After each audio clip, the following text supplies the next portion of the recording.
Comment আজকেও দেখা যাবে পরে। ফোন কিনছে আজকে, আইফোন কিনছি। হ্যাঁ, আইফোন 48। আসসালামু আলাইকুম, কী অবস্থা? ভালো আছেন সবাই? অনেক দিন পরে দেখা হলো, বহুদিন পরে দেখা হলো। আজকে দেখা হবে, কথা হবে, পড়াশোনা হবে, অনেক কাজ আছে।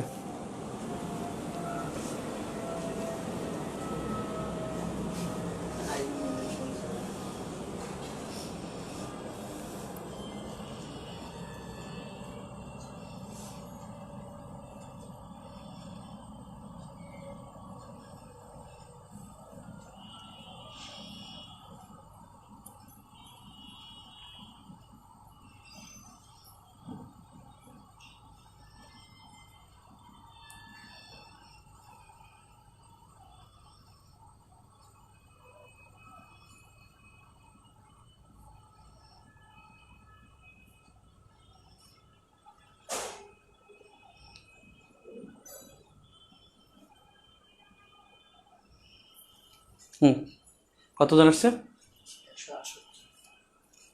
এত কম কেন রে? অনেকদিন পর, তাই অনেক মনে ভুলেই গেছে। 7টা না 7:30 না? এখন থেকে তো 7টায় ক্লাস।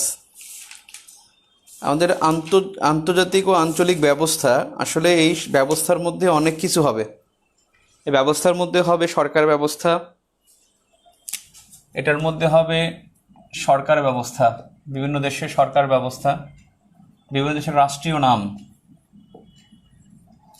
তারপরে হবে সংবাদ সংস্থা, গোয়েন্দা সংস্থা, হবে উপনিবেশ, হবে আঞ্চলিক সংস্থা, তারপরে হবে বিভিন্ন সরকার প্রধান,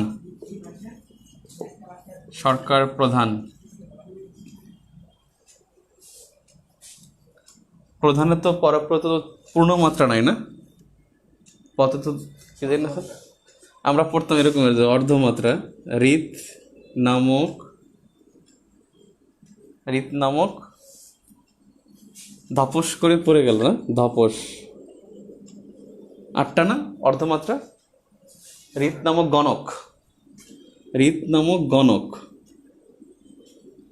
ধপস করে পড়ে গেল। আমাদের সাথে একজন বাংলা শিক্ষক আছেন, আমাদের আইকন প্লাসের মুন্না স্যার। মুন্না ঢাকা ইউনিভার্সিটির এফ রহমান হলের ছাত্র। তো ও আবার বাংলাতে, যেন এটা মনে পড়লো আর কি, মানে অর্ধমাত্রা হলো 8টা। সে অর্ধমাত্রা 8টি বর্ণ আমরা শিখতাম এরকমই। ঋত নামক গণক,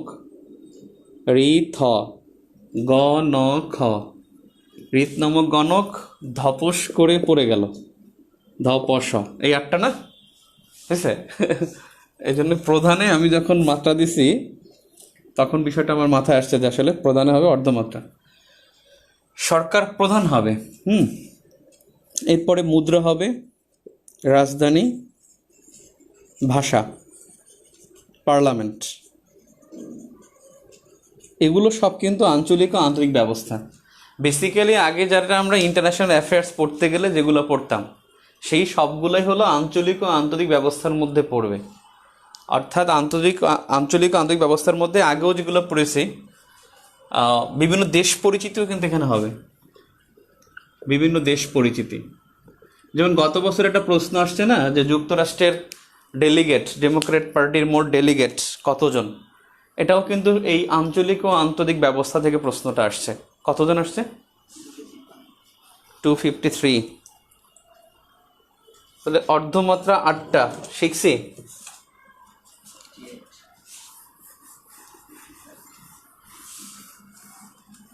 তাহলে বিভিন্ন দেশ পরিচিতির মধ্যে কমপক্ষে এই কয়েকটা পড়তেই হবে। ইউকে, ইউএসএ, চায়না, ইন্ডিয়া, দক্ষিণ এশিয়ার সব দেশগুলোই পড়তে হবে। দক্ষিণ Asia, UK, USA, China, India, দক্ষিণ এশিয়া। আর 3টা দেশ আমাদের সাথে ভালো সম্পর্ক, তাই যেমন জাপান, আর একটা হলো কিংডম অফ সৌদি আরবিয়া, আর একটা হলো জার্মানি। পার্ট 3, তাহলে এটা পার্ট 4 হবে। এখানে আরও 2টা ক্লাস হবে, অর্থাৎ পার্ট 6 পর্যন্ত আমাদের যেতে হবে। আপনি বুঝতেই পারতেছেন যে এখানে কি পরিমাণ পড়াটা, এখানে কি পরিমাণ পড়া। আমি বললাম না যে প্রথম অধ্যায়টা আমাদেরকে যথেষ্ট পেইন দিবে। প্রথম অধ্যায়টা ইন্টারন্যাশনাল অ্যাফেয়ার্সের প্রথম অধ্যায়টাই অনেক বড়।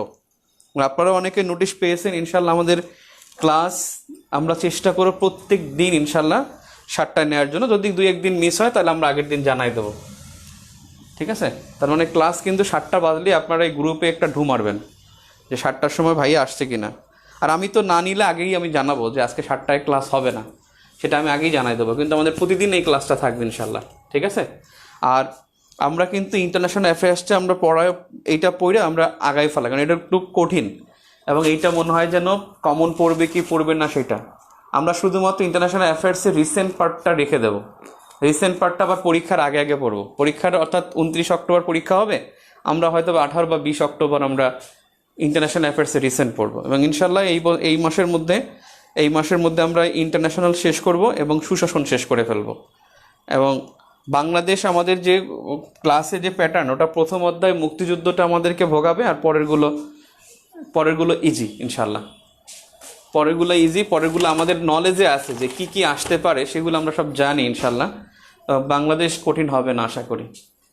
ক্লিয়ার? বিভিন্ন দেশ পরিচিতি এবং এই কয়েকটা দেশ বেশি গুরুত্বপূর্ণ। ক্লিয়ার? তাহলে আমরা একটু পড়ি, দেখি কি অবস্থা। দেখেন, সরকার ব্যবস্থা বলতে কোন দেশে কোন ধরনের সরকার ব্যবস্থা বিদ্যমান, যেমন একটা জিনিস দেখেন, আপনি যদি দেখেন দক্ষিণ এশিয়ার মধ্যে কিছু ব্যতিক্রম দেখেন। দক্ষিণ এশিয়ার মধ্যে তিনটি দেশের এক কক্ষ বিশিষ্ট আইনসভা। এক কক্ষ বিশিষ্ট মানে এখানে উচ্চকক্ষ নিম্নকক্ষ নাই। সেই তিনটি দেশ হলো বাংলাদেশ, শ্রীলঙ্কা আর মালদ্বীপ। এই তিনটা দেশের সরকার ব্যবস্থা হলো এক কক্ষ বিশিষ্ট।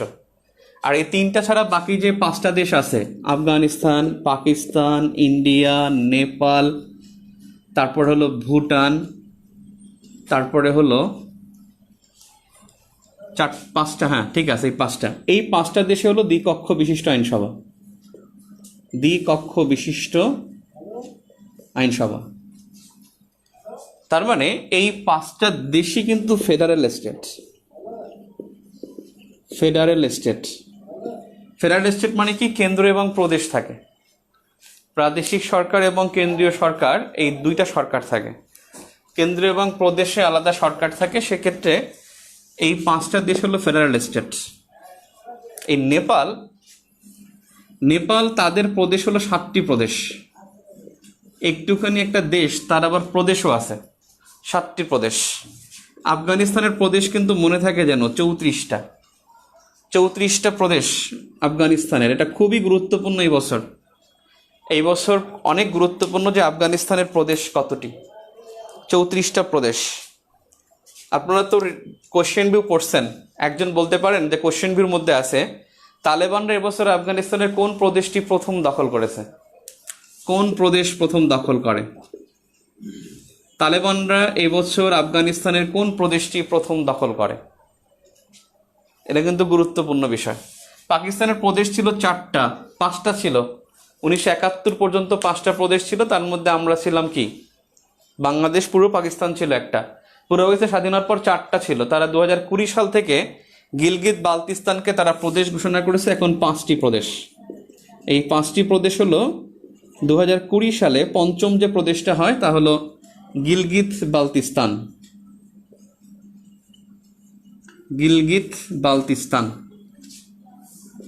এই গিলগিত বালতিস্তান এইটা হলো পঞ্চম প্রদেশ পাকিস্তানের সবচেয়ে বড় প্রদেশ যেটা, সেটা কিন্তু বেলুচিস্তান।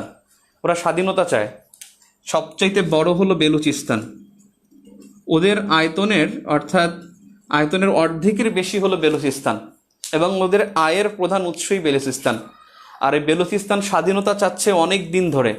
এবং খুব ইন্টারেস্টিং বিষয়, বেলুচিস্তানের একজন নেতা আছেন, বেলুচিস্তানের একজন নেতা ছিলেন আক্তার মেঙ্গাল। সে আক্তার মেঙ্গাল তিনি 6 দফা ঘোষণা করছিল, স্বাধীনতার জন্য 6 দফা ঘোষণা করছে বেলুচিস্তানের আক্তার মেঙ্গাল। যেদিন ঘোষণা করছে ওই দিনই সে গ্রেপ্তার হয়েছে।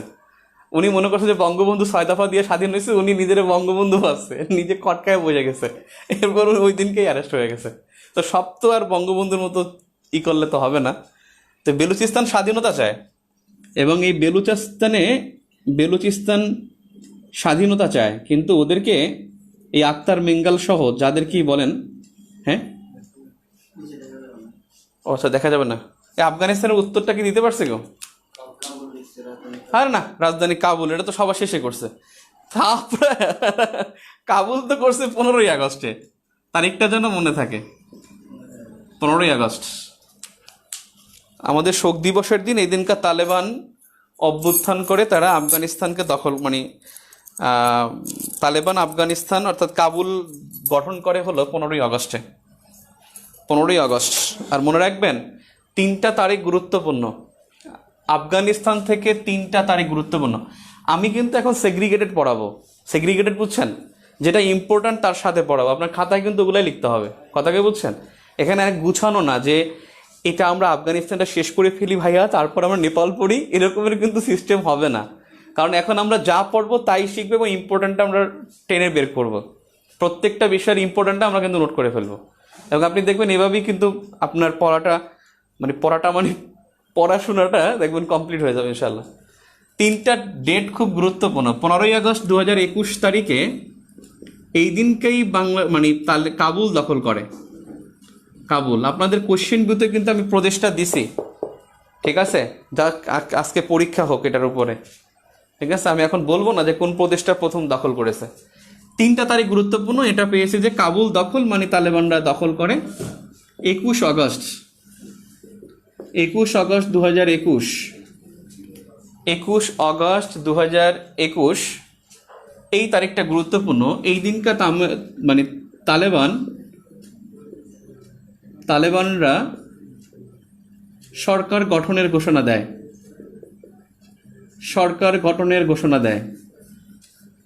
আর 31 আগস্ট 2021 এই দিনকা মার্কিন সেনা প্রত্যাহার হয়, মার্কিন সেনা প্রত্যাহার। কথা ছিল 11ই সেপ্টেম্বরের আগে তারা প্রত্যাহার করবে, কিন্তু তারা প্রত্যাহার করছে 31 আগস্টে। 31 আগস্টে তারা প্রত্যাহার করেছে। না, একজন বলছে কান্দাহার, কান্দাহার হবে না। একজন বলছে হেরাত, হেরাত হবে না, হেরাত হবে না, কান্দাহার হবে না। দেখেন 4 আগস্টের দিকে যান, যে তালেবানরা 4 আগস্টে কোন জায়গায় বিক্ষোভ করেছে। আমাদের পত্রিকা 4 আগস্টে, বুঝছেন? দেখেন এই বছর কয়েকটা স্থানের নাম মনে রাখবেন। কুন্দুজ খুব গুরুত্বপূর্ণ স্থান, কুন্দুজ, হেরাত, মাজারি শরীফ, কান্দাহার, বাজাউর, কুন্দুজ, হেরাত, মাজারি শরীফ, কান্দাহার, বাজাউর। কুন্দুজ, হেরাত, মাজারি শরীফ, কান্দাহার, বাজাউর। কুন্দুজ, হেরাত, মাজারি শরীফ, কান্দাহার, বাজাউর। বাজাউর বয়াকার জয়াকার রস্যৌ র। উত্তর ওয়াজিরিস্তান, উত্তর ওয়াজিরিস্তান তো হলো বিরোধপূর্ণ, পাকিস্তানের সাথে বিরোধ। এই উত্তর ওয়াজিরিস্তান জায়গাটা পাকিস্তানেও আছে, আফগানিস্তানেও আছে, এবং এটা বিরোধপূর্ণ, বিরোধ ওই পাকিস্তান, তাদের সাথে বিরোধপূর্ণ। এবং এই কয়েকটা অঞ্চল প্রত্যেকটাই হলো আফগানিস্তানে। এবং এই আফগানিস্তান থেকে কিন্তু অনেকবার পরীক্ষা আসছে যে কান্দাহার কোন দেশে আসছে, হেরাত কোন দেশে, কুন্দুজ কোথায়, মাজারি শরীফ কোথায়, বাজাউর কোথায়। একটা পরীক্ষায় আমি খুব সম্ভবত 18তম BCS বা কিছু, আমি আজকে আপনাদের বেসিক ভিউতে আমি কারেকশন করেছি যে নিচের কোনটি আফগানিস্তানের শহর নয়, এই প্রশ্নটা আসছে। আফগানিস্তানের শহর নয় প্রশ্নটা কিন্তু আসছে। এবছর কিন্তু যে কোনো একটা প্রশ্ন দিয়ে দিতে পারে যে আফগানিস্তানের সবচেয়ে গুরুত্বপূর্ণ প্রদেশ কিন্তু কুন্দুজ, সবচেয়ে ইম্পর্ট্যান্ট প্রদেশ হলো কুন্দুজ। এই কুন্দুজ দখল করছে 5বার, অর্থাৎ 5টা প্রদেশ 4টা প্রদেশ দখল করার পর পঞ্চম প্রদেশ ছিল কুন্দুজ। আমি প্রদেশটার নাম আগামীকালকে বলবো, আজকে বলবোই না, আপনাদের এটা হোমওয়ার্ক। এই উত্তর ওয়াজিরিস্তান 2 দেশের মাঝেই অবস্থিত এবং এখানেই যে রাজধানী আছে তার নাম সোয়াত উপত্যকা। আর এই সোয়াত উপত্যকা এখানে কিন্তু 2012 সালে ইয়াকে গুলি করেছিল, ওই যে মালালা ইউসুফজাইকে কিন্তু এখানে গুলি করা হয়েছিল 2012-এ। 2012 সালে এখানে তাকে গুলি করা হয় মালালা ইউসুফজাইকে গুলি করা হয়েছিল এই সোয়াত উপত্যকা। ওটা পাকিস্তানের মধ্যে ছিল, কিন্তু এটা 2 দেশের মধ্যে বিরোধপূর্ণ। মনে রাখবেন আফগানিস্তানের সীমান্ত দেশ কিন্তু 6টা।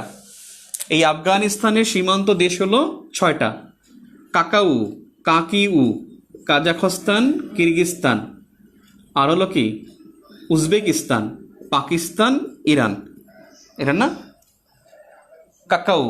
কাকিউ, কাজাখস্তান, কিরগিজস্তান, উজবেকিস্তান, তুর্কিমেনিস্তান আর হলো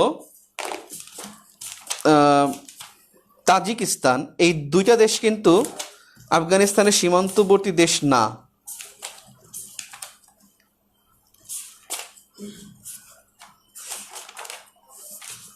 আফগানিস্তানের সীমান্তবর্তী দেশ তুর্কিমেনিস্তান, উজবেকিস্তান, তাজিকিস্তান। ওরে, তুর্কিমেনিস্তান, তাজিকিস্তান, উজবেকিস্তান। কাকি হবে নাকি? কাকি এই 2টা আফগানিস্তানের পাশে না, অর্থাৎ আফগানিস্তানের পাশে হলো তুর্কিমেনিস্তান আর তাজিকিস্তান, তুতাউ। অর্থাৎ তুর্কিমেনিস্তান, তাজিকিস্তান, উজবেকিস্তান,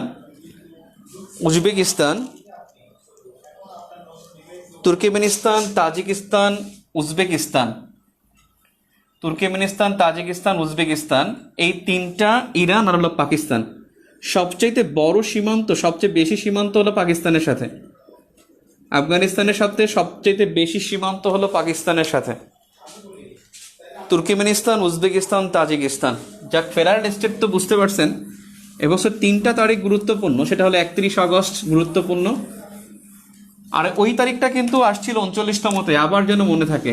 29 ফেব্রুয়ারি 2021 না 20? দেই তো, বলেন তো, 29 ফেব্রুয়ারি 2021 না 20?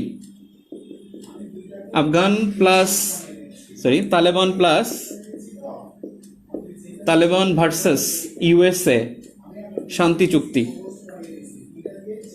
তালেবান এবং যুক্তরাষ্ট্রের মধ্যে শান্তি চুক্তি হয়, সেটা হলো দোহা কাতার, এবং এটা কাতারের মধ্যস্থতায় হয়। কাতার মধ্যস্থতা করে এই চুক্তির, মধ্যস্থতাকারী দেশ হলো কাতার। প্রশ্নটা হলো 21 হবে না 20 হবে 29 ফেব্রুয়ারি? আচ্ছা, গুড। হ্যাঁ, যার কমন সেন্স আছে সে কিন্তু অবশ্যই বুঝবে যে 21 সালে তো আর 29 ফেব্রুয়ারি হওয়ার প্রশ্নই আসে না, এটা তো 2020 সালে হবে। তালেবান এবং ইউএস এর মধ্যে শান্তি চুক্তি হয়, এবং এই চুক্তির প্রতিশ্রুতি ছিল যে 2021 সালের 11ই সেপ্টেম্বরের মধ্যে তারা সেনা প্রত্যাহার করবে, এবং এখানে সেনা ছিল প্রায় 1,30,000। যদি প্রশ্ন আসে যে আফগানিস্তানে কত লাখ সেনা ছিল, 1,30,000 সেনা ছিল। সেনা প্রত্যাহার করার কথা ছিল 2021 সালের 11ই সেপ্টেম্বর। এই 21 সালে 11 সেপ্টেম্বর, অর্থাৎ তারা, এটা ছিল লক্ষ্যমাত্রা, কিন্তু তারা 31 আগস্টই তারা সেনা প্রত্যাহার করে নেয়। গুড। ফেডারেল স্টেট কি? ফেডারেল স্টেট একজন প্রশ্ন করছেন, কেন্দ্র এবং প্রদেশের যে পৃথক সরকার থাকবে, এটাই হলো ফেডারেল স্টেট। ফেডারেল স্টেট মানে হলো কেন্দ্র এবং প্রদেশে সরকার থাকবে ভিন্ন, আলাদা সরকার থাকবে। কেন্দ্র এবং প্রদেশে পৃথক সরকার থাকবে। তাহলে মধ্যস্থতা করছে কিন্তু কাতার, হয়েছে দোহায়। দোহা কিন্তু মনে রাখবেন, দোহা কিন্তু একটা ফ্যাক্ট, দোহা কিন্তু ফ্যাক্ট। এই দোহায় বসবাস করে কে জানেন? খালেদ মেশাল। খালেদ মেশালকে জানেন? খালেদ মেশাল ও হামাস নেতা। এই হামাস নেতা খালেদ মেশাল, তিনি কিন্তু বসবাস করেন এই দোহায়। অর্থাৎ হামাস নেতা খালেদ মেশাল বসবাস করেন দোহায়, এবং এই দোহায় হলো হামাসের প্রবাসী সরকার। এখানেই হামাসের প্রবাসী সরকার, হামাসের প্রবাসী সরকার। এবং ইসরায়েল খুব চায় যে দোহার পতন, এবং 22 সালে যে world cup football, I think তার আগে কাতারে একটা কোনো সমস্যা হতে পারে, এবং সেটা করতে পারে কে? এটা করতে পারে হলো প্রমিস ল্যান্ড ইসরায়েল। তারা যে কোনো সময় একটা ওখানে সমস্যা করতে পারে। আর এই কাতারের সাথেই, এই দোহার কারণেই এখানেই স্বাক্ষরিত হয়েছে তালেবান এবং ইউএসের মধ্যে চুক্তি। আর 2017 থেকে 2020 পর্যন্ত এই 3 বছর kingdom of Saudi Arabia versus হলো কাতার, এই দুই দেশের মধ্যে সম্পর্ক ছিল না। তাহলে কিংডম অফ সৌদি আরাবিয়া এবং কাতারের মধ্যে সম্পর্ক ছিন্ন হয় 17 সালে। এই সম্পর্ক আবার শুরু হয় 2020 সালে। কাতার কিন্তু উপদ্বীপের মধ্যে উপদ্বীপ, এই রকমের সম্পর্ক ছিন্ন হয় 2017 সালে জুন মাসে। আর সেই 3 বছরের মাথায় 2020 সালের জুন মাসে তাদের মধ্যে আবার সম্পর্ক শুরু হয়। এবং এই দুই দেশের সম্পর্কের জন্য যিনি মধ্যস্থতা করছে, সম্পর্কে মধ্যস্থতা, সে হলো কুয়েত। তাহলে কাতার এবং সৌদির মধ্যে মধ্যস্থতা করছে কুয়েত, আর তালেবান এবং যুক্তরাষ্ট্রের মধ্যে মধ্যস্থতা করেছে কাতার নিজে।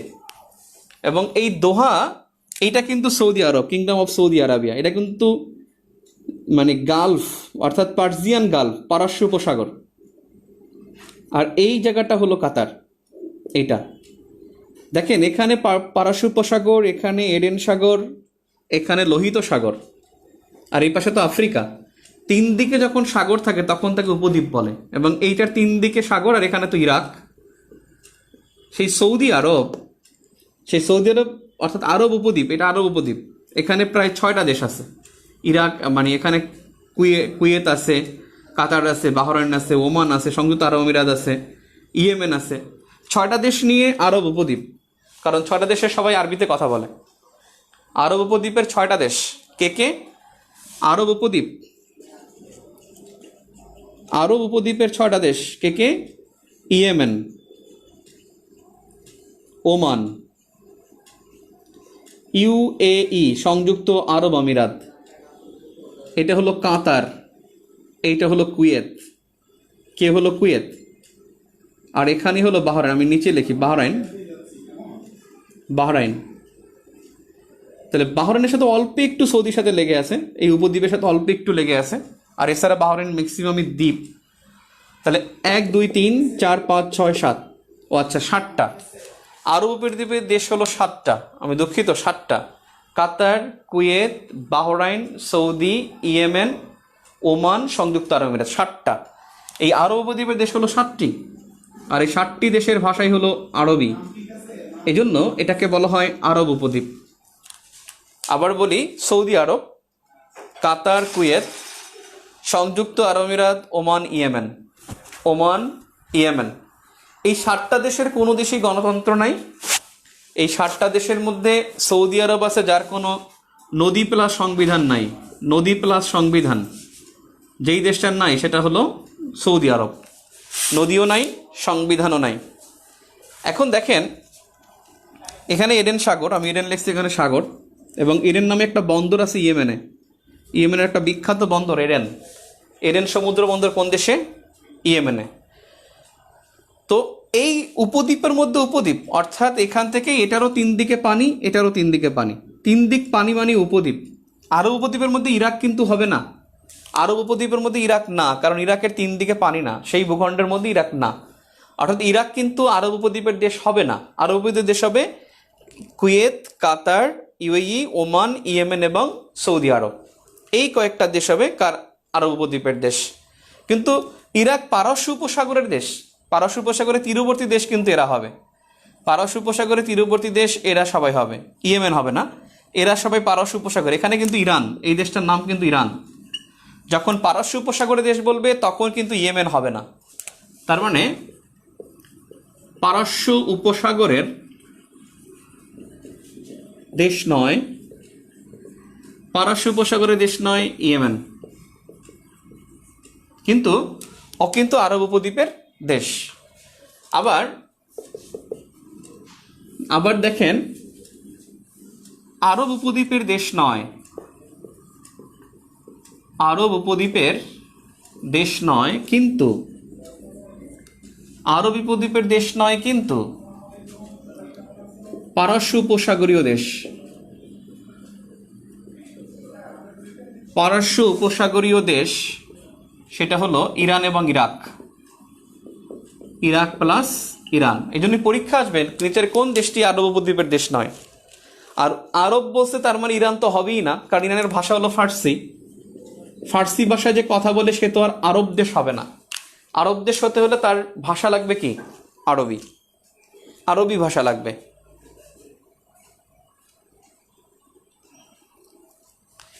জিসিসি সদস্য তো ভিন্ন জিনিস রে ভাই। জিসিসি হলো, জিসিসি সদস্য হলো 6টা, জিসিসি সদস্য হলো আবার 6টা। আমি ওখানে আসতেছি। তাহলে এখানে দেখেন আরব উপদ্বীপ আর পারস্য উপসাগরের দেশ, কিন্তু পারস্য উপসাগরীয় জোট যখন বলবে, পারস্য উপসাগরীয় জোট, পারস্য উপসাগরীয় জোট কিন্তু জিসিসি, জিসিসি যার সদস্য হলো 6টি। পারস্য উপসাগরীয় দেশের সদস্য হলো 6টি। সেই 6টি কারা? এই 6টি হলো এই আরব উপদ্বীপের, আরব উপদ্বীপে যে 7টা দেশ আছে তার মধ্যে 6টা, অর্থাৎ ইয়েমেন হবে না। আর বাকি ওমান কিন্তু এদিকেও আছে, বুঝছেন? ওমান কিন্তু এদিকেও আছে, অর্থাৎ ইউইটা ওমান এদিকে, মানে ওমানটা এই রকমের ছড়ানো, মাঝখানে ইউই। তার মানে পারস্য উপসাগরের সাথে ওমানের কিন্তু সংযোগ আছে। তাহলে পারস্য উপসাগরের সাথে যে লেগে আছে কে কে, সে কি শেষে সদস্য হবে। দেখেন এখানে দেখেন হবে কে? কুয়েত, হবে কে? কাতার, হবে বাহরাইন, হবে সৌদি, হবে সংযুক্ত আরব আমিরাত, তারপরে হবে ওমান। এই 6টা হলো জিসিসি সদস্য। অর্থাৎ জিসিসি সদস্যের মধ্যে ইরাক আর ইরান হবে না, তবে ইরাক ইরান পারস্য উপসাগরীয় দেশ, কারণ পারস্য উপসাগরের তীরবর্তী দেশ। কিন্তু পারস্য উপসাগরীয় যে জোট, জিসিসির সদস্য কিন্তু ইরাক এবং ইরান হবে না, জিসিসি সদস্য ইরাক এবং ইরান হবে না। এখন এই কাতারের কথাই বলছিলাম। এই কাতার হলো, কাতার হলো কি? কাতার হলো উপদ্বীপের মধ্যে উপদ্বীপ, অর্থাৎ আরব উপদ্বীপের মধ্যে উপদ্বীপ, কারণ এর 3 দিকে পানি।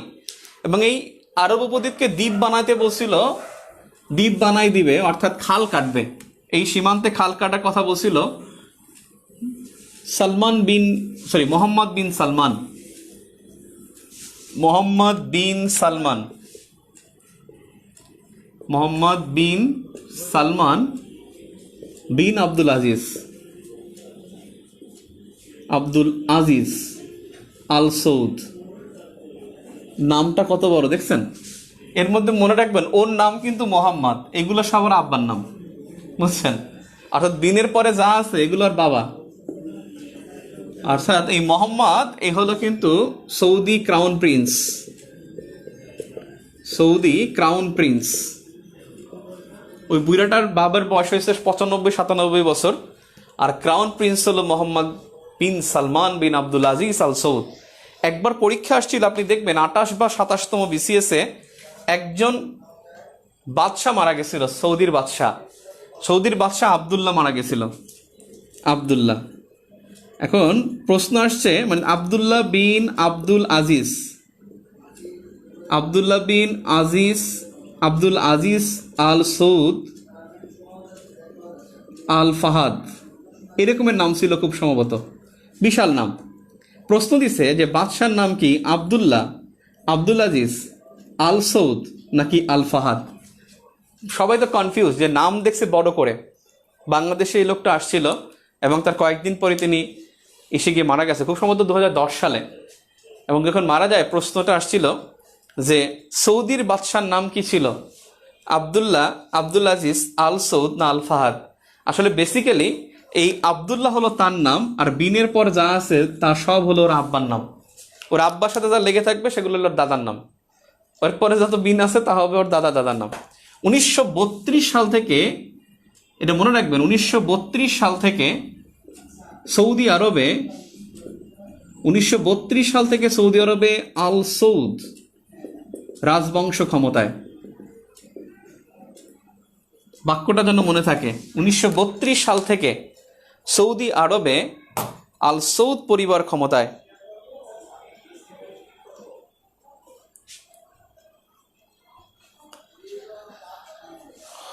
1932 সাল থেকে সৌদি আরবে আল সৌদ রাজবংশ ক্ষমতায়।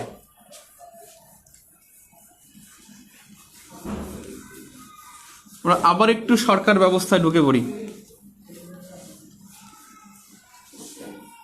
সালমান কিন্তু ওর নাম না, ওর নাম হচ্ছে মোহাম্মদ। আমি এটা ভেঙে দিলাম এই কারণে, কারণ ওইবার পরীক্ষা আসছিল, আপনি দেখেন 28 বা 27 মতে আমরা এটা নিয়ে মানে অনেক ফায়দামি করেছি যে এটা কি করলো, নাম কোনটা হবে। তারপরে আমরা চিন্তা করলাম যে আসলে নামটা হলো, মানে আমি তখন পরীক্ষা দিই না, আমি তখন ছোট, সেকেন্ড ইয়ার থার্ড ইয়ারে পড়ি, বড় বইরা পরীক্ষা দেয়, টাকায় থাকে, হ্যাঁ এই আর কি। তখন দেখছি যে এইটা পরীক্ষা আসছিল। দেখেন সরকার ব্যবস্থার মধ্যে আপনাদের একটা কথা, সরকার ব্যবস্থার মধ্যে দক্ষিণ এশিয়ার সরকার ব্যবস্থা খুব গুরুত্বপূর্ণ, সেটা আমরা দেখছি যে একাকহ বিশিষ্ট আইনসভা। এখানে দেখেন, যদি আপনি দেখেন সংসদীয় গণতন্ত্র কোথায় আছে, আপনি যেখানে যেখানে দেখবেন প্রধানমন্ত্রীর নামটা বেশি শুনেন, সেটাই সংসদীয় গণতন্ত্র। আপনি যদি দেখেন দক্ষিণ এশিয়ায় পরীক্ষায় বেশি থাকে, দক্ষিণ এশিয়ায় সংসদীয় গণতন্ত্র, সংসদীয় গণতন্ত্র কারা, সেই দেশগুলোর নাম দেখি। আর প্রেসিডেন্সিয়াল সরকার কোনটা, প্রেসিডেন্সিয়াল সরকার এরা কারা। দেখেন সংসদীয় গণতন্ত্রের দেশ আমার বাংলাদেশ, সেখানে প্রাইম মিনিস্টার কিন্তু বস, যদিও রাষ্ট্রপতি সবার উপরে, শুধু ফিতা কাটা ছাড়া আর সমাবর্তনে বক্তব্য রাখা ছাড়া, হাস্যরস ছাড়া তার কোনো কাজ নাই। মানে একজন রাষ্ট্রপতির অ্যাকসেন্ট এমন হবে ভাই, আমি এটা আগেও বলছি, যখন তিনি স্পিকার ছিলেন তখনও তিনি পার্লামেন্টে বলতেন আপনি তো একবার কইসুন, আপনারা কি নাস্তা খাইছুন। এটা স্পিকার যখন পার্লামেন্ট থেকে এইরকম বক্তব্য দেয়, আর এখন তো তিনি মানে হেড অফ স্টেট, এখনও তিনি আঞ্চলিক ভাষায় বক্তব্য দেন, যদিও তার সাধারণ জীবনযাপনের একটা উদাহরণ, বাট এটা কিন্তু কখনোই হয় না, মানে কখনোই মানে মানানসই না। একটা ইউনিভার্সিটির কনভোকেশনারি স্পিচ, এটা 1000 বছর রেকর্ড থাকে। কনভোকেশনারি স্পিচ যেখানে পুরো মোটিভেশনাল স্পিচ থাকে, অর্জনের স্পিচ থাকে, সেই স্পিচটা কিন্তু অনেক অনেক গাম্ভীর্যপূর্ণ, ভাবার্থপূর্ণ হতে হয়, সেখানে হাস্যরস করার মানে হয় না। এটা আসলে মানে আই ডিনাউন্সিং দিস, এটা কখনোই অ্যাকসেপ্টেবল না। যাক, সংসদীয় গণতন্ত্র বাংলাদেশ বস, ইন্ডিয়া সংসদীয় গণতন্ত্র, পাকিস্তান সংসদীয় গণতন্ত্র, নেপাল সংসদীয় গণতন্ত্র। আমরা আগে দেখছিলাম যে ফেডারেল স্টেট আর ইউনিটারি স্টেট। ইউনিটারি স্টেট হলাম আমরা, একাক্ষ বিশিষ্ট আইনসভা, আমাদের সংসদ একটা, কক্ষ টক্ষ নাই। কক্ষ মানে এবার দরজা বললেন না, মানে উচ্চ কক্ষ নিম্ন কক্ষ। আর ওরা হলো ফেডারেল স্টেট, বাকি 5টা। কিন্তু আমরা দেখি সংসদীয় গণতন্ত্র বাংলাদেশ, ইন্ডিয়া, পাকিস্তান, নেপাল, পাকিস্তান নেপাল এই পর্যন্ত যদি আসেন, এবং ভুটান, না ভুটান হবে না, ভুটানের একটা সমস্যা আছে, ভুটানটা আবার আলাদা। তাহলে এই 4টা দেশ এরা হলো সংসদীয় গণতন্ত্রের দেশ। দেখেন অপরদিকে আফগানিস্তান, সে কিন্তু প্রেসিডেন্ট কিন্তু বস, জানেন ওই যে আফগান গানি, তিনি কিন্তু প্রেসিডেন্সিয়াল সরকারের প্রধান। শ্রীলঙ্কা সবসময় দেখবেন তার প্রেসিডেন্টের কথা সবাই শুনে, শ্রীলঙ্কার প্রধানমন্ত্রীর কথা কিন্তু শোনে না। প্রেসিডেন্ট প্রধানমন্ত্রীকে নিয়োগ দেয়, জাস্ট তিনি থাকেন। আর বাংলাদেশে এইসব দেশে সংসদ রাষ্ট্রপতিকে নিয়োগ দিয়ে থাকে, এই জন্য সংসদীয় গণতন্ত্র। আর এখানে প্রেসিডেন্ট প্রধানমন্ত্রীকে নিয়োগ দিয়ে থাকে, এবং সংসদেরও তারা প্রধান থাকে, প্রেসিডেন্ট থাকে। আর হলো মালদ্বীপস, এরা হলো প্রেসিডেন্সিয়াল সরকার। ভুটান, তারা হলো সাংবিধানিক রাজতন্ত্র। সাংবিধানিক রাজতন্ত্র। আমাদের দক্ষিণ এশিয়ার শাসন ব্যবস্থায় 2টা মানে মেসিভ চেঞ্জ হয়েছে। সাংবিধানিক রাজতন্ত্র যেটা হয়েছে 2008 সালে, ঠিক নেপাল রাজতন্ত্রের পতন হয়েছে 2008 সালে। নেপালের রাজতন্ত্রের পতন হয় 2008 সালে, আর সাংবিধানিক রাজতন্ত্রের পতন হয় 2008 সালে ভুটানে। ভুটানে সাংবিধানিক রাজতন্ত্র চালু, দুঃখিত, সাংবিধানিক রাজতন্ত্র চালু 2008 সালে। এর আগে তারা তাহলে কি ছিল, এখানে রাজতন্ত্রের পতন, আর এটা সাংবিধানিক রাজতন্ত্র। সাংবিধানিক রাজতন্ত্র যখন বুঝবেন তখন মনে রাখবেন এই দেশে কিং আছে। সাংবিধানিক রাজতন্ত্র ওই দেশটাই যেখানে কিং এবং প্রাইম মিনিস্টার অর্থাৎ সংসদ আছে, একই সাথে সংসদ কার্যকর, একই সাথে কিং কার্যকর। এবং সাংবিধানিক রাজতন্ত্রের দেশে প্রেসিডেন্টের কোনো পোস্ট থাকে না, প্রেসিডেন্ট ইজ অমিটেড। অর্থাৎ সাংবিধানিক রাজতন্ত্রে স্ট্রাকচারটা হবে কি, সেখানে কিং বা কুইন থাকবে, ফোন করি, কিং বা কুইন থাকবে,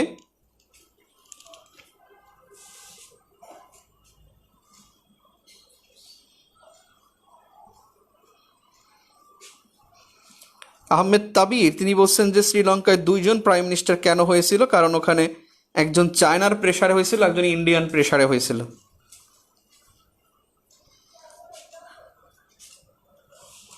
একজন ভালো প্রশ্ন করছে রায়হান খালেদ ভাই, যেখানে সংসদীয় গণতন্ত্র নাই সেখানে ডিপ্লোম্যাটরা কার নিকট ক্রেডেনশিয়ালস দিবে?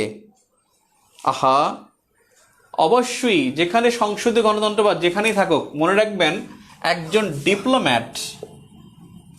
ডিপ্লোম্যাট সবসময় হেড অফ স্টেটের নিকট তার ক্রেডেনশিয়ালস দিবে। ক্রেডেনশিয়াল মানে ডিপ্লোম্যাটের পরিচয়পত্র।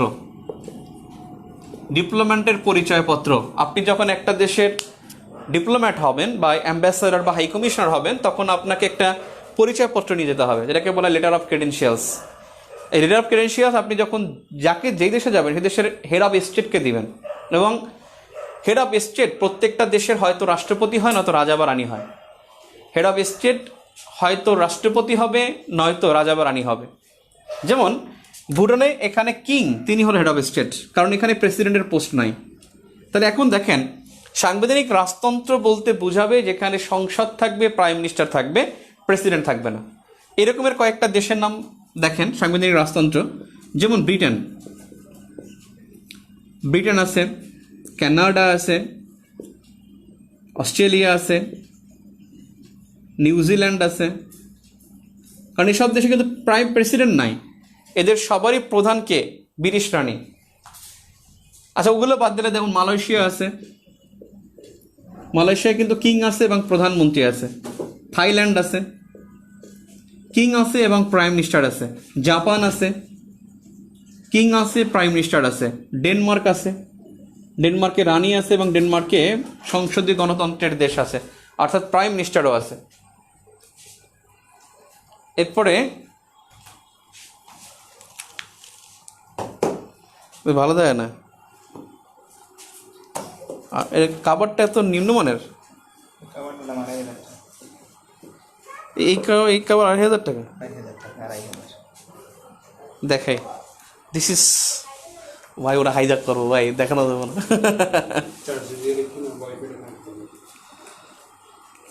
ইনশাল্লাহ কালকে থেকে ফাটাফাটি ক্লাস হবে। আপেল আনছি, আপেল ফোন, আপেল নাটক আছে না, দিস ইজ আপেল। আপনাদের সবাইকে তো সুন্দর দেখাচ্ছে, আমি দেখতে পাচ্ছি এখানে অনেক কি সুন্দর দেখাচ্ছে। আমাদের এখানে কয়জন আছে রে, কয়জন আছে যেন এখানে? 299 সবাই এখানে আছেন, আমি দেখতে পাচ্ছি আপনাদের সবাইকে। আমি ফোন থেকে দেখতে পাচ্ছি, দুঃখিত ভাই, মিথ্যা হয়ে যাবো। আমরা কল্পনা করতেছি ফোন থেকে যে আপনাদেরকে সুন্দর দেখাচ্ছে। ভালো একটা কাভার আনতে, ডাবলই নাই, ডাবল যে কালো প্যাকেটের মধ্যে থাকে, এটা তো ভালো হলো না। ট্রান্সপারেন্ট দিয়ে আমি করবো কি, খাবারটা সুন্দর আনে, আল্লাহ জানে কয়দিন থাকে, আল্লাহ মাফ করো। এই ফোনটা, আচ্ছা ঠিক আছে। সাংবিধানিক রাজতন্ত্র বলতে বেসিক্যালি এগুলোকে বোঝাবে। আপনি খালি কল্পনা করবেন যে ওই দেশে প্রাইম মিনিস্টার এবং রাজা বা রানী আছে কিনা। প্রেসিডেন্ট না থাকলে মনে রাখবেন এটা মানে সাংবিধানিক রাজতন্ত্র। আর নিরঙ্কুশ রাজতন্ত্র যেটা, এটা আপনি আগেও আপনাদেরকে বলেছিলাম, নিরঙ্কুশ রাজতন্ত্র হলো ওই দেশগুলো যে দেশে শুধুমাত্র কিং অথবা কুইন থাকে। কিং অথবা কুইন, এখানে পিএম থাকে না, প্রেসিডেন্ট থাকে না, সংসদ থাকে না। এটা হলো নিরঙ্কুশ রাজতন্ত্রের দেশ। নিরঙ্কুশ রাজতন্ত্র হলো যেমন Saudi Arab, kingdom of Saudi Arabia, যেমন সোয়াজিল্যান্ড, এখন তো ইশওয়াতিনি, লাস্ট ক্লাসে বলছি না, সোয়াজিল্যান্ডের বর্তমান নাম হলো কিংডম অফ ইশওয়াতিনি। তাহলে সৌদি আরব, ইসওয়াতিনি, সংযুক্ত আরব আমিরাত, মনে হয় সংযুক্ত আরব আমিরাত হবে না মনে হয়। সংযুক্ত আরব আমিরাতের প্রধানমন্ত্রী আছে না? নাই। ইউএই, খলিফা থাকে অথবা কিং থাকে, কুইন থাকে, সুলতান থাকে। ব্রুনেই কিন্তু প্রধানমন্ত্রী নেই। তাহলে ব্রুনেই হবে নিরঙ্কুশ রাজতন্ত্রের দেশ। তাহলে দক্ষিণ এশিয়ার একমাত্র সাংবিধানিক রাজতন্ত্রের দেশ ভুটান। দক্ষিণ এশিয়ায় 3টি দেশ হলো প্রেসিডেন্সিয়াল সরকার। দক্ষিণ এশিয়ার 4টা দেশ হলো সংসদীয় গণতন্ত্রের দেশ। দক্ষিণ এশিয়ার মধ্যে 3টা দেশ হলো এক কক্ষ বিশিষ্ট আইনসভা। দক্ষিণ এশিয়ার 5টি দেশ হলো দ্বিকক্ষ বিশিষ্ট আইনসভা।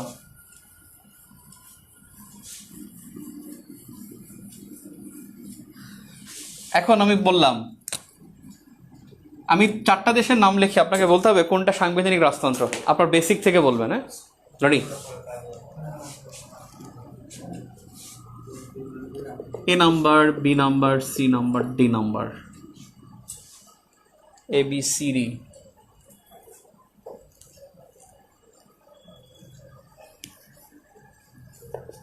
নেদারল্যান্ডস, স্পেন,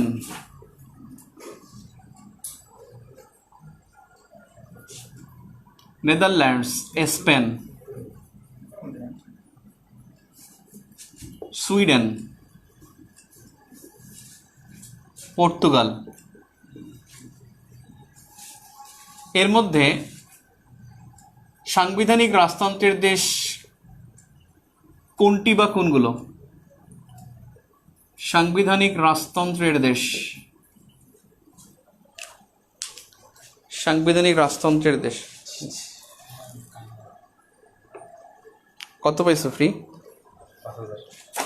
আরো বেশি পাইছো মনে হয়। তারা গুগল দেখি, গুগলটা দিত, গুগল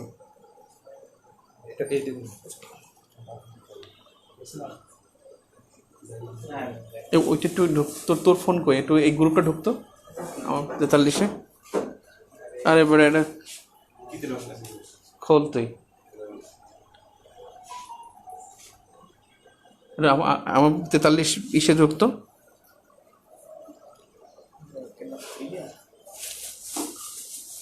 বলেন কোনটা?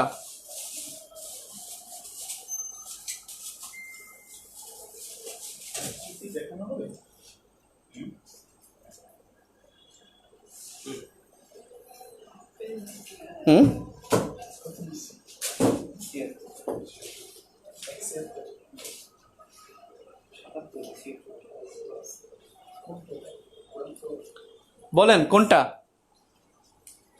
এর মধ্যে কোনটা সাংবিধানিক রাজতন্ত্রের দেশ? দেখি কে পারেন। Netherlands, Sweden. অনেকে বলছেন Netherlands, Sweden. John Keats, Tahmina Akter Azin, Mou Khan Netherlands বলছেন। সঞ্জিদা শারমিন বলছেন এ। তানিয়া জেবিন বলছেন এ।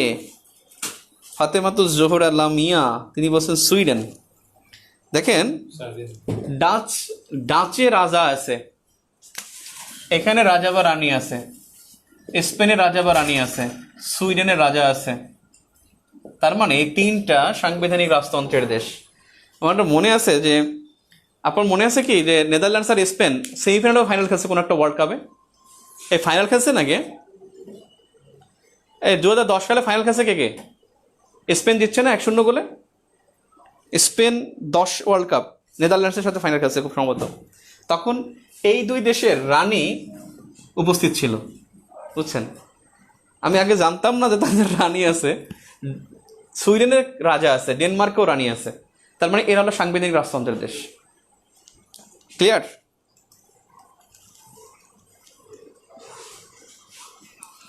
যদি আফগানিস্তানে খেলাফত, মোহাম্মদ বেলাল ভালো প্রশ্ন করছে, যদি আফগানিস্তানে খেলাফত ব্যবস্থা শুরু করে তাহলে এটা কোন ধরনের সরকার ব্যবস্থা হবে? আফগানিস্তানে যদি খেলাফত শুরু করে তাহলে সেটা হবে নিরঙ্কুশ রাজতন্ত্রের দেশ।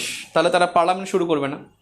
খেলাফতে পার্লামেন্ট থাকবে না, খেলাফতে কিং থাকবে, উজির থাকবে, উজিরে আজম থাকবে, কিংয়ের নিচে উজিরে আজম থাকবে, এবং এটা হলো কিংয়ের সিংহাসন থাকবে, সেখানে বিচার হবে, সেখানে রায় হবে, সেখানে হবে, মজলিসে শুরা হবে। তার মানে অবশ্যই সেটা নিরঙ্কুশ রাজতন্ত্র হবে। খেলাফতে প্রাইম মিনিস্টার থাকে না, অটোমান সাম্রাজ্যের খলিফা ছিল, সুলতান ছিল, অটোমান সাম্রাজ্যের প্রাইম মিনিস্টার ছিল না। আই থিঙ্ক ক্লিয়ার, বুঝতে পারছেন? দেখেন, আপনাদের বিভিন্ন দেশের রাষ্ট্রীয় নাম কিন্তু পরীক্ষায় থাকে। রাষ্ট্রীয় নাম পরীক্ষায় থাকে। দেখেন, একবার 36তমতে আসছিল লাওসের রাষ্ট্রীয় নাম। লাওসের রাষ্ট্রীয় নাম উত্তরটা ছিল এলপিডিআর, অর্থাৎ লাওস পিপলস ডেমোক্রেটিক রিপাবলিক। লাও পিপলস ডেমোক্রেটিক রিপাবলিক, এটা পরীক্ষা আসছিল 36তমতে। এই প্রশ্নটা আসছিল রাষ্ট্রীয় নাম। প্রশ্নটা কিন্তু সিলেবাসের মধ্যে থেকেই হয়েছে।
আফগানিস্তান খুবই গুরুত্বপূর্ণ।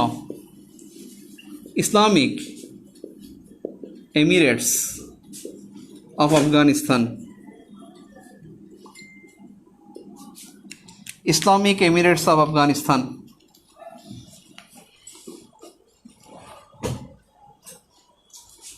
Islamic Emirates of Afghanistan.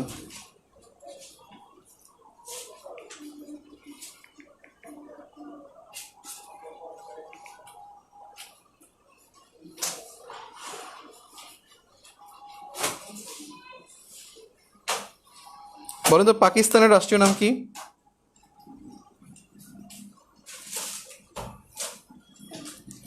পাকিস্তানের রাষ্ট্রীয় নাম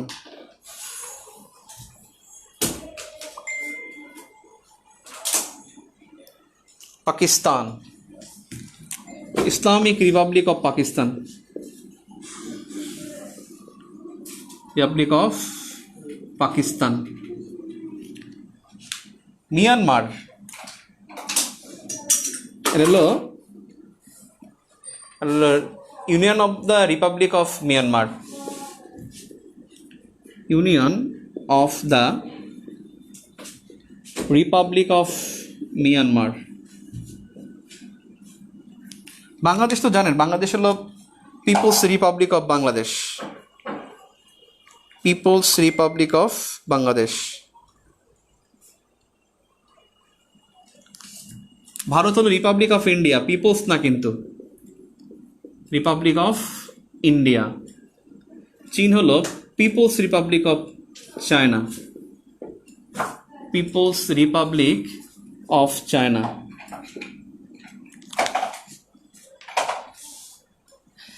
আপনাদের কয়েকটা হোমওয়ার্ক, এই কয়েকটা দেশের রাষ্ট্রীয় নাম বের করবেন। মিশর, লিবিয়া,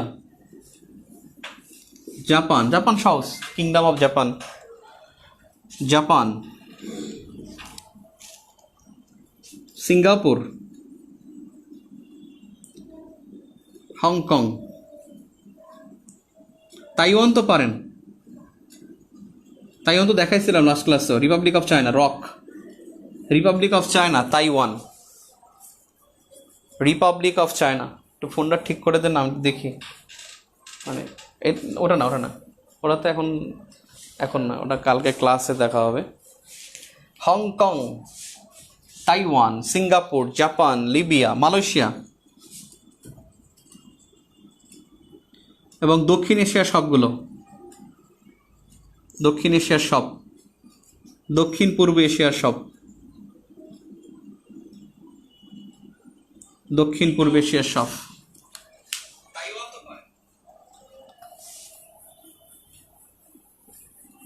এলপিডিআর খুব সুন্দর একটা কোয়েশ্চেন ছিল, একবার আসছিল। আল্লাহর এই প্রশ্নটা আমি পারি নাই, আহারে এত কষ্ট লাগছে। কম্বোডিয়ার রাজধানী নমপেন, বুঝছেন? পরীক্ষা আসছে নমপেন, রিটেনে আসছিল। এটা হয় পিএন দিয়ে, বুঝছেন? PNSOMPEN, Phnom Penh. পি দিয়ে হয় নমপেন। ভাই মেজাজটা যা লাগে, এই কম্বোডিয়ার রাজধানী নমপেন লেখে পি দিয়া। যেমন জিবুতি, জিবুতি লেখে কিন্তু ডি দিয়া, DJIBUTI, ডি দিয়ে লেখে জিবুতি। আর নমপেন লেখে পি দিয়ে। এই নমপেনটা আমার ভুল হয়েছিল, ডিরেক্ট ভুল হয়েছে, মানে স্পেলিংটা পারি না আমি। একটুটুকু শিওর যে পি দিয়ে হয়।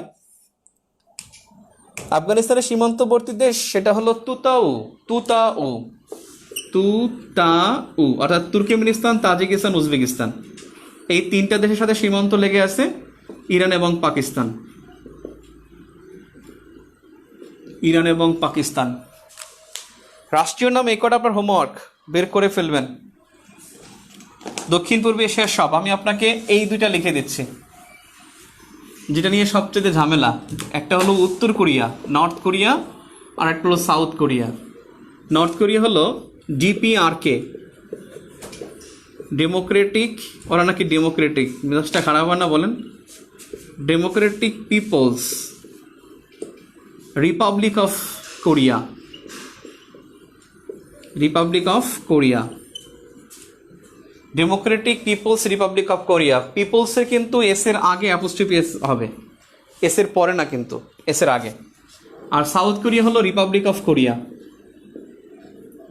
Republic of Korea. দুইটার মধ্যে পার্থক্য আছে। যদি প্রশ্ন আসে রিপাবলিক অফ কোরিয়ার রাজধানী কোনটা, তাহলে দক্ষিণ কোরিয়ার রাজধানী দেখাবেন। আর ডেমোক্রেটিক পিপলস রিপাবলিক অফ কোরিয়ার রাজধানী কোনটা, তাহলে উত্তর কোরিয়ার রাজধানী দেখাবেন।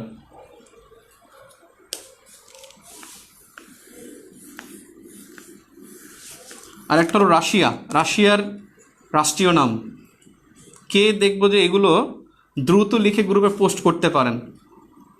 রাশিয়া। আর ইউনাইটেড আরব এমিরেটস, এরা তো পারেন, ইউনাইটেড UAE। রাশিয়াকেও লিখবেন, UAE লিখবেন। দক্ষিণ পূর্ব এশিয়া, দক্ষিণ এশিয়া এখান থেকে বেশি আসে, সাধারণত এখান থেকে আসে। আর ইউরোপের মধ্যে রাশিয়া, জার্মানি, এই কয়েকটা দেশ একটু। জার্মানিটা খুব গুরুত্বপূর্ণ, কারণ জার্মানির নাম ছিল একসময় ডয়েচল্যান্ড, এরপরে ছিল প্রুশিয়া সাম্রাজ্য ছিল, প্রুশিয়া সাম্রাজ্য থেকে হয়েছে ভাইমার রিপাবলিক, সেখান থেকে হয়েছে আবার জার্মানি। তার মানে জার্মানিটা খুব ইম্পর্ট্যান্ট। Germany, Russia, UAE।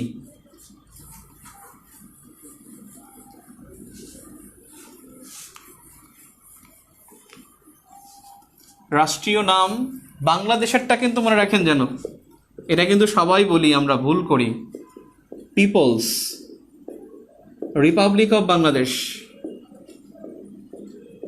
অবশ্যই দা হবে না, এখানে দা হবে না, বলে দেই, দা হবে না। দা হবে তখন যখন আপনি বাংলাদেশের সরকারের কিছু বলবেন, যেমন এটা যে গণপ্রজাতন্ত্রী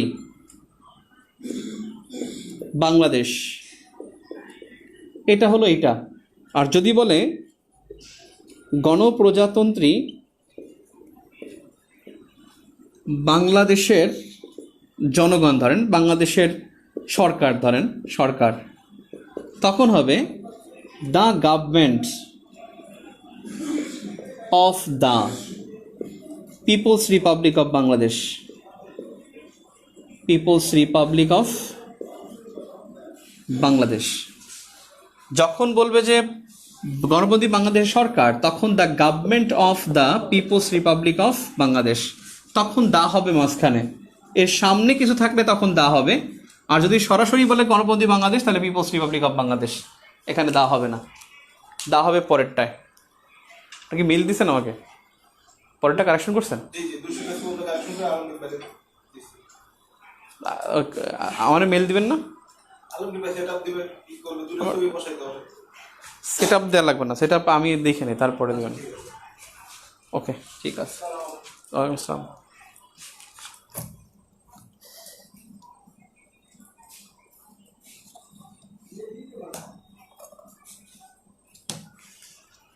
রিপাবলিক আর ডেমোক্রেটিকের মধ্যে পার্থক্য কি?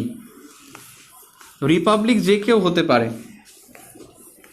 রিপাবলিক হওয়ার জন্য তাকে তেমন কিছু হতে হবে না, অর্থাৎ রিপাবলিক অফ সোশ্যালিস্ট রিপাবলিক হতে পারে, সে ডেমোক্রেটিক রিপাবলিক হতে পারে, সে শুধু রিপাবলিক হতে পারে। প্রজাতন্ত্র হতে হলে সেখানে মনে রাখবেন যে যখন প্রজাতন্ত্র হবে তখন বুঝতে হবে যে জনগণের শাসনটা আছে।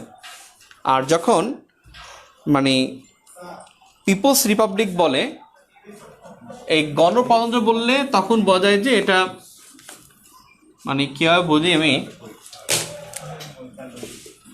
রিপাবলিক, প্রজাতন্ত্র, পিপলস রিপাবলিক, গণপ্রজাতন্ত্র।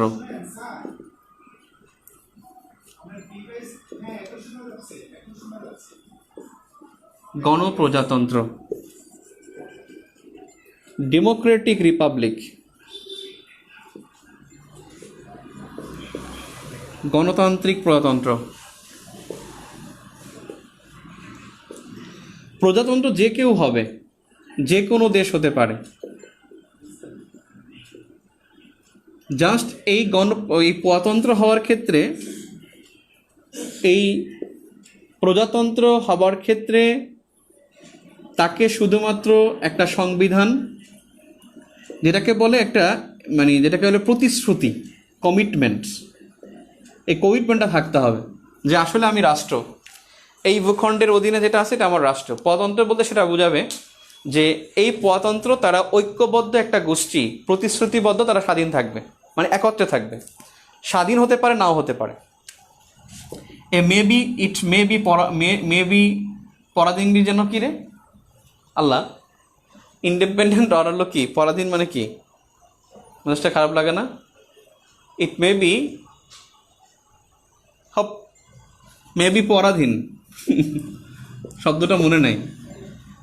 আর এখানে পিপলস রিপাবলিক যেটা গণপ্রজাতন্ত্র, এই গণপ্রজাতন্ত্রে এটা বোঝা যায় যে জনগণের সম্মতিতে তৈরি, জনগণের সম্মতিতে তৈরি, সেটা বোঝাবে। আর ডেমোক্রেটিক রিপাবলিক, এখানে গণতন্ত্র এটাকে বেসিক ধরা হয়, যে গণতান্ত্রিক প্রজাতন্ত্র, গণতন্ত্রকে বেসিক ধরা হয়। কিন্তু এটা আপনার প্রিলিতে এরকম করে প্রশ্ন আসবে না, রাষ্ট্রীয় নামটা সরাসরি আপনাকে পরীক্ষায় দিবে।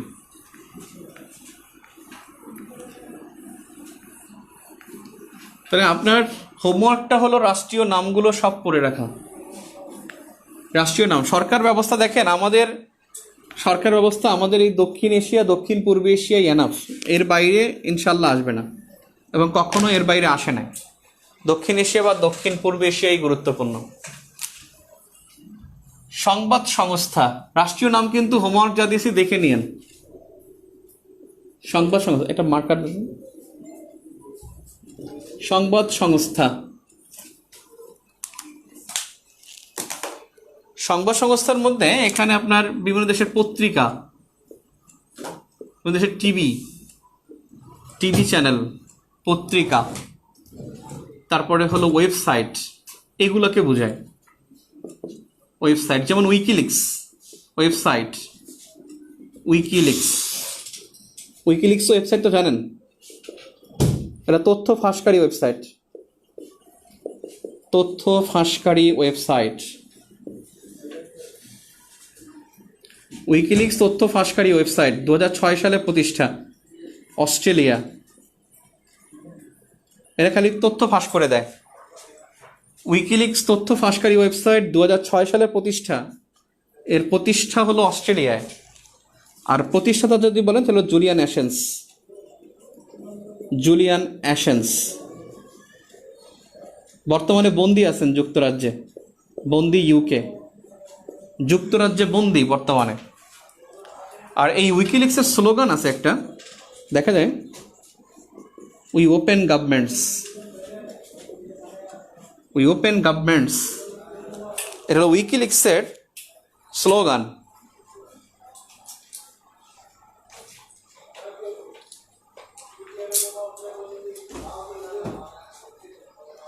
এটাও একটা পার্থক্য যে জনগণের মাধ্যমে যেখানে প্রেসিডেন্ট নির্বাচিত হয় সেটাকে রিপাবলিক বলে, হুম। আর প্রতিনিধির মাধ্যমে প্রেসিডেন্ট নির্বাচিত হলে গণপ্রজাতন্ত্র না, এটা না রে, রায়হান খালেদ। তাহলে ইন্ডিয়া কেন রিপাবলিক? ইন্ডিয়া তো সরাসরি রাষ্ট্রপতি নির্বাচিত হয় না। ইন্ডিয়া রিপাবলিক অফ ইন্ডিয়া না, ইন্ডিয়া তো আর পিপলস রিপাবলিক না। রায়হান খালেদ আপনার তথ্যটি নেওয়া যাচ্ছে না।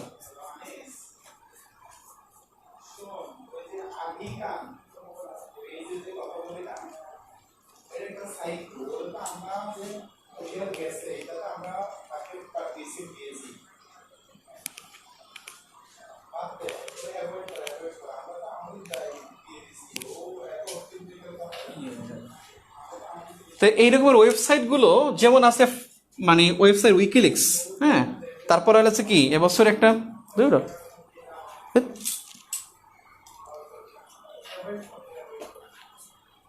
এটা কি জানেন?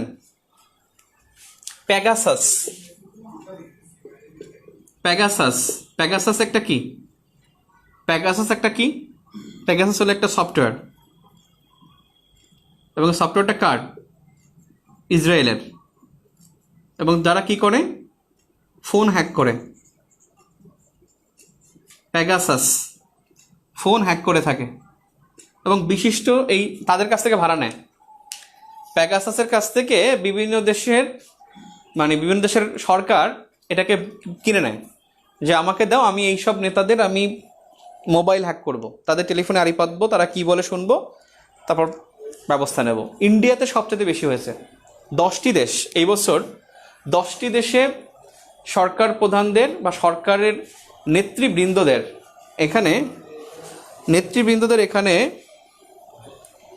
এখানে তথ্য হ্যাক করা হয়।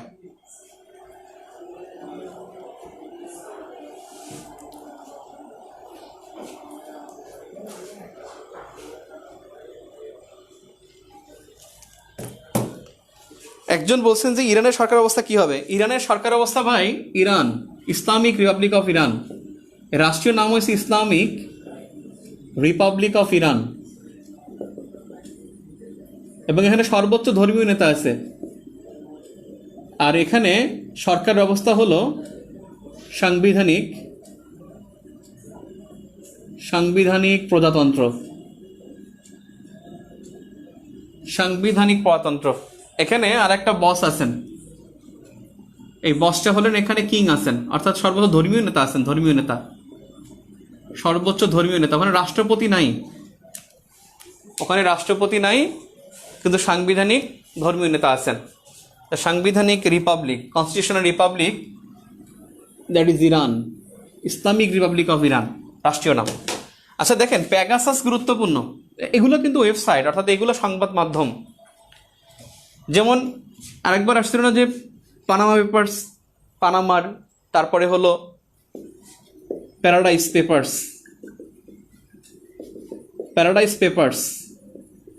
এই প্যারাডাইস কিন্তু কলম্বিয়ার, প্যারাডাইস পেপার্স কলম্বিয়ার। এখানেও তারা তথ্য ফাঁস করছে, তথ্য ফাঁসকারী ওয়েবসাইট। বেসিক্যালি তারা তথ্য ফাঁস করছে। প্যারাডাইস পেপার্স মানে হলো কর ফাঁকি। এখানে বিভিন্ন দেশের কর ফাঁকি দেওয়া নেতৃবৃন্দ, তাদের সাথে যে লয়ারদের সাথে যে মানে নেগোসিয়েশন, সেই নেগোসিয়েশনটা হলো যে কিভাবে কাজ করলে কর ফাঁকি দেওয়া যাবে, কিভাবে টাকা এক জায়গা থেকে এক জায়গায় নিলে কর ফাঁকি দেওয়া যাবে, সেই বিষয়টা এই যেই গোষ্ঠীটা কলম্বিয়ার, তারা তাদেরকে সহায়তা করেছিল। এবং এখানে একজন কর্মচারী, তাকে মানে হয়তো হিসাব কিতাবে ঝামেলা হয়েছে, সে এটা ফাঁস করে দিয়েছে। এবং এই সবগুলো ফাঁস করে যে সে কিন্তু আইসিআইজে, এটা মনে রাখবেন, আইসিআইজে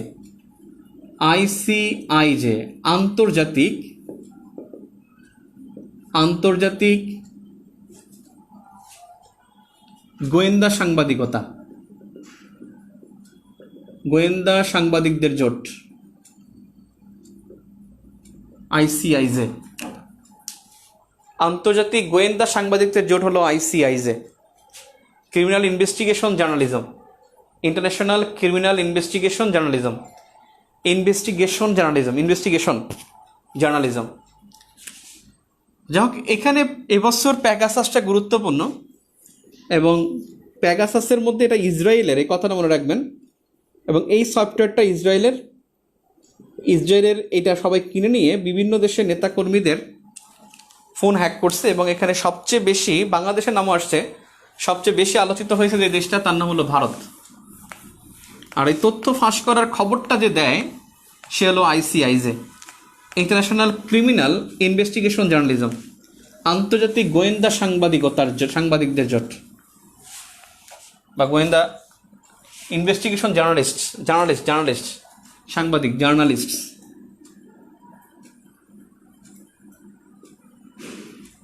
টিভি চ্যানেল, খুব আলোচিত টিভি চ্যানেল হয়ে গেছে বেশ কয়েকটা টিভি চ্যানেল, যেমন দেখেন BBC, British broadcasting corporation, BBC, যেটা 1921 সালে প্রতিষ্ঠা, আজকে থেকে 100 বছর আগে। সেই বিবিসি এটা ইউকের সংবাদ সংস্থা, আর এর সদপ্তর হলো ব্রডকাস্টিং হাউস। এখানে হলো তার দপ্তর বা অফিস, ব্রডকাস্টিং হাউস লন্ডনে। আগে ছিল বুশ হাউস, সে বুশ হাউস কিন্তু এখন আর নাই। লন্ডনে ব্রডকাস্টিং হাউস। বিবিসি, সিএনএন, এটা কিন্তু ইউএসএর 1987, এটা সাল দরকার নাই, যুক্তরাষ্ট্রের সংবাদ সংস্থা সিএনএন। এনডিটিভি, খুব আলোচিত হচ্ছে ইন্ডিয়ার টিভি চ্যানেল হলো এনডিটিভি। ডন, এই ডন হলো সকাল, সেটা পাকিস্তানের পত্রিকা এবং হলো টিভি চ্যানেল ডন। ডিডব্লিউ, যেটাকে বলা হয় ডয়েশে ভ্যালে, ডয়েশে ভ্যালে, বাংলা লিখি ভাই, ইংলিশ বানানটা কঠিন। ডয়েশে ভ্যালে, সে ডয়েশে ভ্যালে হলো জার্মানি। ডিডব্লিউ হলো জার্মানির। এবিসি টিভি, খুব নামকরা, অস্ট্রেলিয়া। ABC TV Australia. আমি আপনাদের আমাদের কষ্ট চলে যাবে ইনশাল্লাহ আগামীকালকে। আপনাদের হলো কমেন্ট দেখতে পাচ্ছি না, কারণ আমার ফোন একটা, ওদের কাছ থেকে আবার দেখেন নিয়ে যায়। ABC Australia. তেলেসুর টিভি মোটামুটি ভালো, ভেনিজুয়েলার টিভি চ্যানেল হলো তেলেসুর টিভি। ভেনিজুয়েলা। তাই পরীক্ষা আসার মধ্যে TV channel আলমানার,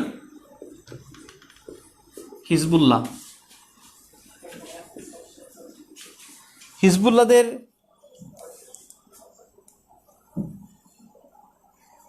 international consortium investigative journalist, ঠিক আছে, ইন্টারন্যাশনাল কনসোর্টিয়াম, আইসিআইজে, এটার এলাবোরেশন একটু লিখে রাখেন। আমি কোশ্চেন ভিতর দিচ্ছি কিন্তু ভুলে গেছি। International consortium, right, consortium, international consortium investigative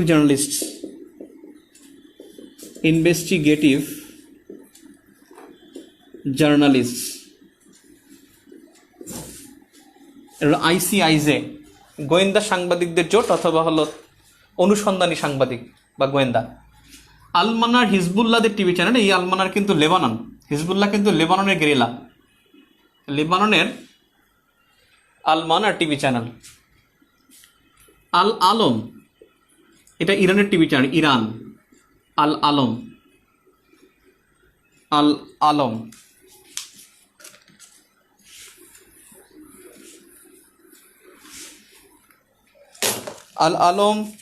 ইরানের টিভি চ্যানেল। কিন্তু খুব গুরুত্বপূর্ণ একটা বিষয়, সেই বিষয়টা হলো ইউএসএর একটা টিভি চ্যানেল আছে আল হুররার, না ইউএসএর আরবি ভাষার টিভি চ্যানেল,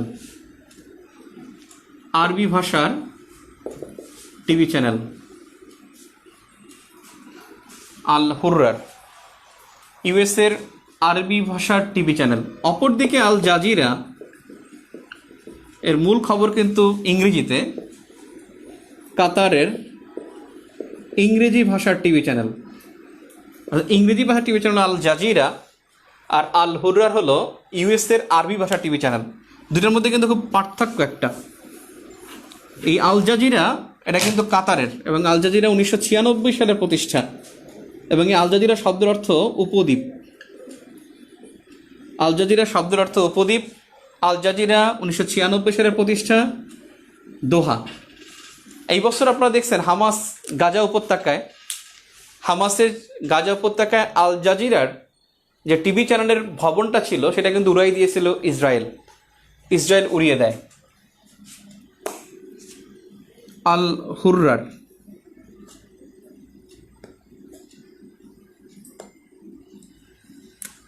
এরপর হলো মেনা, মিডল ইস্ট নিউজ এজেন্সি। মেনা টিভিও আছে,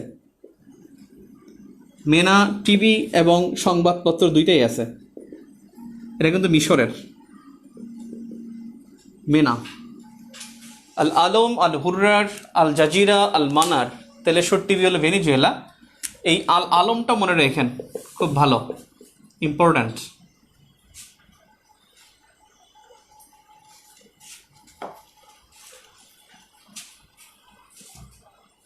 টিভি চ্যানেল, টিভি চ্যানেলে পরীক্ষায় থাকে কিন্তু। কে বলতে পারে তেহেলেকা.com কি? What is তেহেলেকা.com?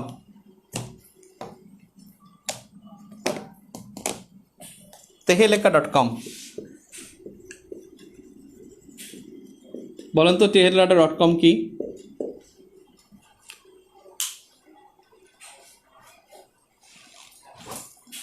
কতজন আছেন আপনারা? 276। হিজবুল্লাহ কোথাকার? লেবাননের। তেহেলেকা.com কি বলেন তো? ডিডাব্লিউ তো জার্মানির ভাই, ডিডাব্লিউ জার্মানির।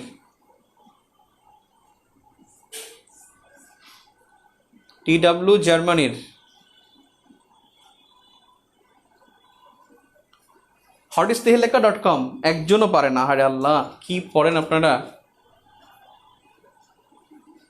নিউজ তো কোন জায়গার?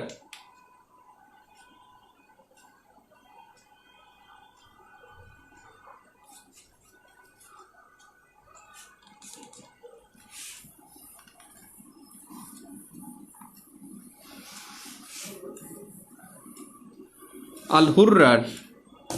আর এইটা মনে রাখবেন, সিসিটিভি। আমাদের এটা ক্লোজ সার্কিট টিভি চ্যানেল না, এটা China central television, China central TV. এরা আরবি সহ অনেকগুলো ভাষা সংবাদ প্রচার করে। সিসিটিভি।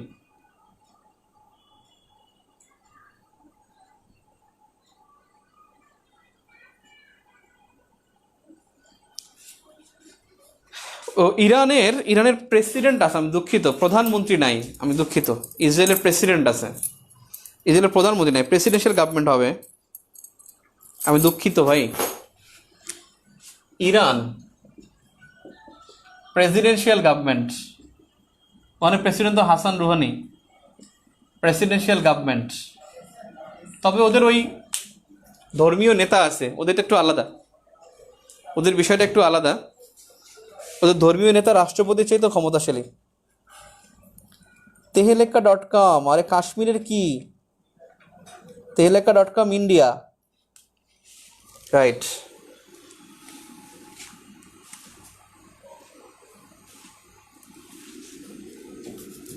ইরানের প্রেসিডেন্ট হয়েছিল নতুন, আবার জাপানেরও প্রধানমন্ত্রী নতুন আসছে মনে হয় একজন, না? জাপান, ইরান, আপনারা এই চারটা সরকার মনে রাখবেন। মালয়েশিয়া, ইরান, তারপরে হলো জাপান, তারপরে হলো মালয়েশিয়া, ইরান, জাপান। আরে আর একটা সরকার ওই যে পতন করলো, কি যেন, মেজাজটা যা লাগে, আফগানিস্তান। এই চারটা সরকার প্রধান গুরুত্বপূর্ণ। মালয়েশিয়ার প্রধানমন্ত্রী পদত্যাগ করছে না? তারপরে ইরান তো নতুন একজন হয়েছে। তারপরে আফগানিস্তানে, জাপানেও প্রধানমন্ত্রী পদত্যাগ করছে, দেখলাম নিউজ। উনি কি পদত্যাগ শেষ করছে নাকি করে নাই?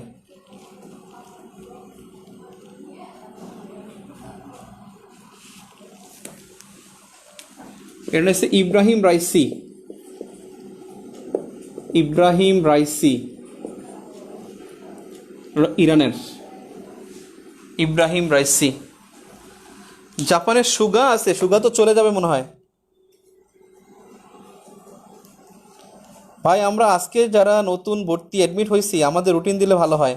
আপনাদের রুটিন দেয়াই ওই নোটিশের মধ্যেই, প্রতিদিন 7টায় ক্লাস। যদি না হয় তাহলে আমরা গ্রুপে জানাই দেবো যে আজকে 7টায় হবে না। নোটিশ না দিলে মনে রাখবেন যে প্রতিদিন 7টায় ক্লাস আছে ইনশাল্লাহ। ঠিক আছে, তো আজকে এই পর্যন্ত। আগামীকালকে আমরা একটু বেশি পড়ব, প্রস্তুতি নিয়ে রাখেন।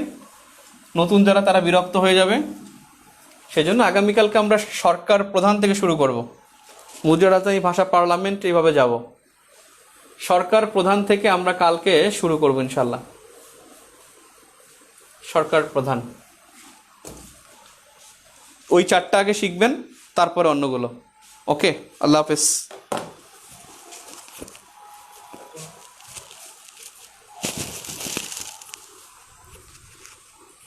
ইউশিহি থে